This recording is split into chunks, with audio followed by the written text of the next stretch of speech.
Je repeins des meubles anciens, donc avec différentes techniques de peinture, souvent dans l'esprit d'éclaircir ou simplement de moderniser. En fait, ça a été un concours de circonstances dans ma vie qui a fait que je me suis retrouvée sans emploi. Du coup, je me suis dit c'est le bon moment pour faire ce que j'ai envie de faire, ce que j'ai toujours aimé. Donc je me suis lancée.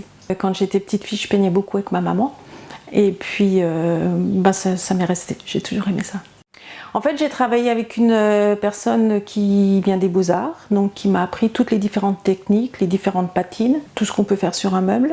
Moi, je fais principalement des cuisines, donc pour une cuisine, il faut déjà avant tout poncer le meuble. Souvent, c'est sur une base de vernis, donc il faut poncer le vernis. Ensuite, il faut absolument dégraisser. Ensuite, on met une sous-couche d'accroche pour être sûr que la peinture tienne bien, et ensuite on démarre la peinture. Moi je conseille plutôt des coloris assez neutres, de façon à ce que ça passe aussi les modes, et puis plutôt jouer sur la décoration, sur les murs, pour apporter un peu de couleur.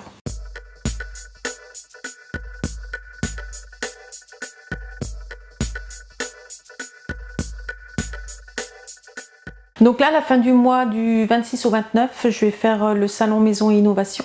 C'est une façon de se faire connaître, parce que c'est vrai que moi je suis toute seule dans mon atelier, et puis c'est une jolie façon, je trouve aussi, de rencontrer les gens, de voir ce qu'ils attendent, ce qu'ils ont envie, et puis ça me permet aussi moi de m'adapter à ce qu'ils souhaitent. En fait, je vais mettre une cuisine sur le stand, de façon vraiment à montrer ce que ça peut donner une fois repeint. Il y a de très bons contacts qui se font, il y a vraiment un bel échange, et je trouve ça très agréable.